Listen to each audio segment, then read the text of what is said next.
former NFL scout for the Baltimore Ravens, the Philadelphia Eagles, and the Cleveland Browns. By the way, I've never asked you this before. Eagles and Ravens are really, really well-run organizations. Cleveland, not so much. I'm not trying to put you in a bad spot. But is there a difference as a scout working for a brilliantly run organization and a rather dysfunctional one? Yeah, there's a big difference. I mean, the similarities were that when I went to Cleveland, I was only there for 2 years, but Phil Savage was the GM at the time who, with Ozzie, had kind of built the Ravens. So we did things from the personnel department side of things the way that we had done them in Baltimore. The difference was at that time you had ownership and Randy Lerner that was all over the place. And it was the challenge of trying to build something from the floor, Colin.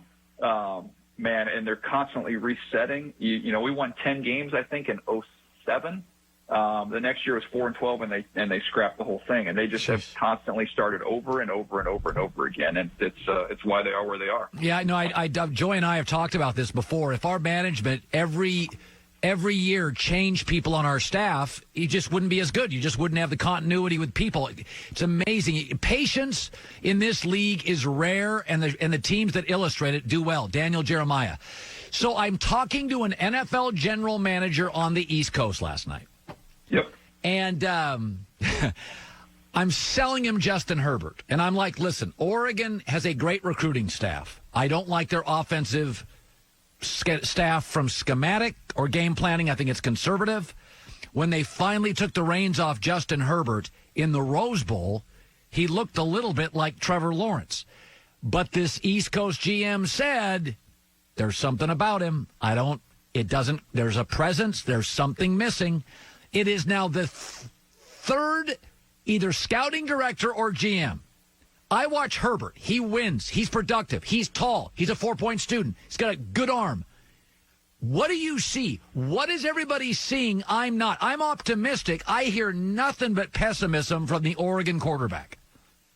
Well, I would just say there's nothing really natural about him as a player, Colin. So when you have design play calls, which we like a pump and go, right? You throw bubble screen.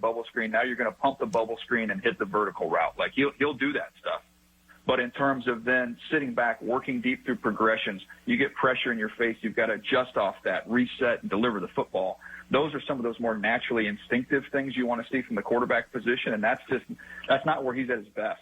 I think Justin's got a chance to be successful. I think there's a very specific style of play he needs to be in, an offense that's going to run the ball, play action, back foot in the ground. You know where you're going with the football, bang. Like he's got the arm strength to make all those plays. But there's just not a lot of fluidity or looseness or reactive excellence to the way he plays the game. You know, there's a feeling the Chargers would take him, but I'm going to throw this out. Anthony Lynn, I know this because I know people who know Anthony Lynn. Anthony wants to start moving the pocket. What frustrates them about Phillip Rivers is that he's the least athletic quarterback in the league, which would lead me to believe people try to solve their primary issue. Tom Brady goes to Tampa because it's fun and they have weapons. What bothered him in New England? No weapons, no fun. The Chargers want to roll out. They want to move the pocket. They were frustrated by the lack of athletic ability with Phillip Rivers. So why would they be into Justin Herbert? I think Jordan Love is the fit with the Chargers.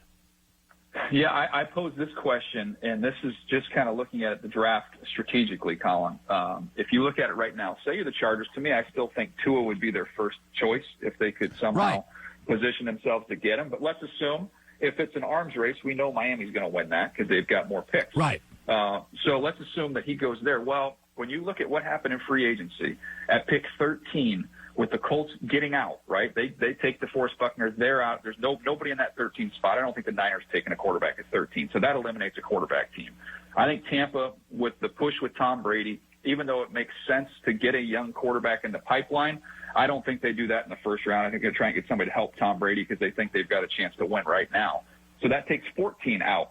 So now you start looking at, I don't think the Raiders, I think with bringing in Mariota, and it seemed to be coming around a little bit on Carr, I don't think that they're going to take a quarterback with one of their two picks. So now you're looking at Jordan Love potentially falling. So I presented this to Bucky Brooks the other day. I said, would you rather, say they take Herbert at 6, and then whoever you get in the second round? Or would you rather take Isaiah Simmons, let him pair up with Derwin James and play against the Chiefs with those two freak athletes, running around the field, and then you could trade back into the back end of the first round if Jordan Love started to slide. You could end up getting Isaiah Simmons and Jordan Love. I think that's very conceivable. Okay, I'm gonna say this right now. When I have strong opinions on draft picks, it's overwhelmingly because of people I talk to off the air because they watch all the film. Yep. I'm gonna make a prediction. Jordan Love to the Chargers. Okay, that's my prediction. I'm going to stick with it. I don't think I think Herbert could drop further than Jordan Love because I think Jordan Love is better off script. And I think his arm, every time I watch film, it looks as good as Jordan Love's arm looks every bit as good as Justin Herbert. I think he's got a better arm, and I think he's a more, I talk about these guys are the exact opposites. Jordan Love is at his best when he's been chaos, and when you play at Utah State and you're playing LSU, guess what? Every snap is chaos. So this kid has practice with that. Off-platform throws, a loose, live, natural. He's the most natural thrower in the entire draft. Wow. Now, the difference is the decision making, and that's the critical part. So I've been phrasing it as Herbert has the higher floor. I don't think you're going to miss on Herbert. I think he's a safer pick, but I think the ceiling is a little bit lower. I think with Jordan Love, while there's some risk involved, no doubt, you got to rein in some of the decision-making. This kid has the ability to make plays that Justin Herbert can't make, so there's a higher ceiling. So that's the debate. It's floor versus ceiling. Okay, so I'll throw this at you. We are acknowledging, Daniel Jeremiah joining us, that Joe Burrow was average as a junior but got better as a senior as his coaching got better. That's being acknowledged, so coaching matters. Well, Jordan Love was unbelievable as a sophomore.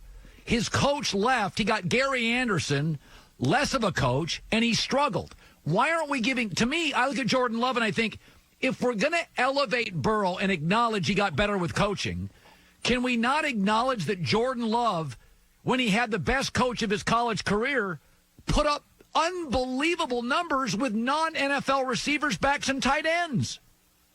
Yeah, I mean, they had, you lose those 9 starters, you lose the scheme. All that is definitely factored in. Some of those guys that, they did have a running back and went to the Chiefs. They had some decent players off that team when he was so good the year before.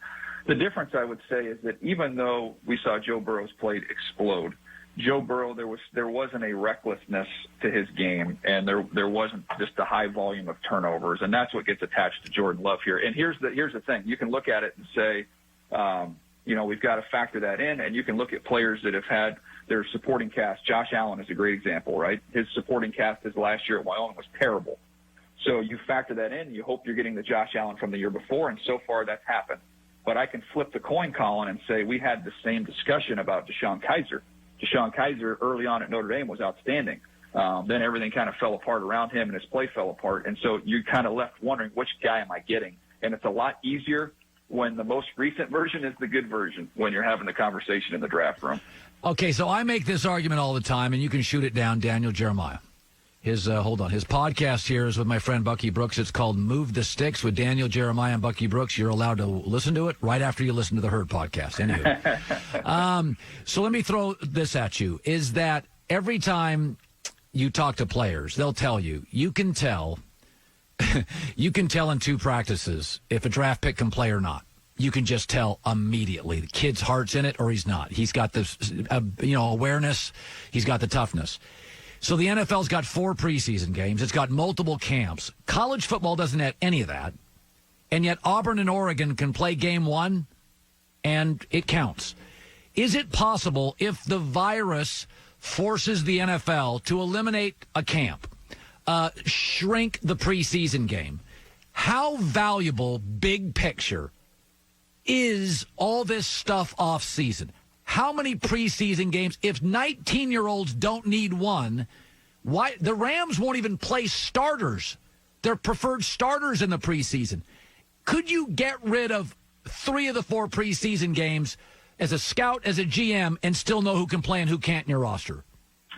I think you'll know. I don't think from an evaluation standpoint it would be an issue. I think you'd be able to figure that out. I think, the difference is, and some of it is a little bit ridiculous, is that the sheer volume of information that these coaches want to put in. They want to have answers to every type of coverage they could possibly see. They want a playbook that's 7 inches thick instead of 1 inch thick. So that's the difference between the college thing and the NFL thing. It's just the sheer volume of information that they have to learn and getting a chance to rep those live. I personally don't think if the playbook shrunk a little bit in the NFL, it would be the worst thing that ever happened. Thank you. Yeah, no, I mean, I laugh at some of this stuff.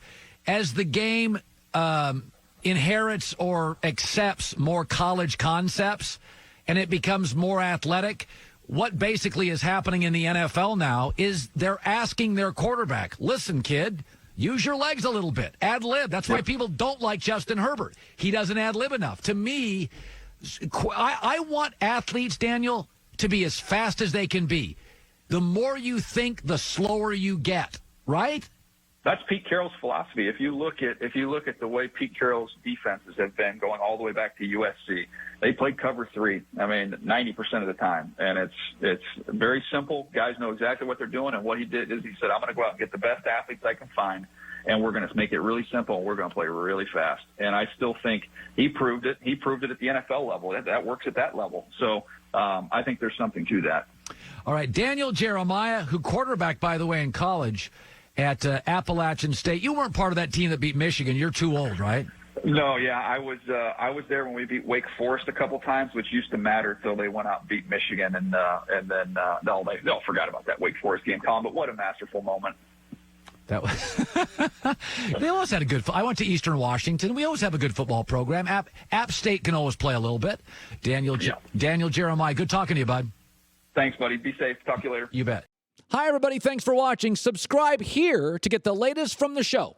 Also, be sure to check out more of the best clips from The Herd or go watch a few segments from other shows on FS1.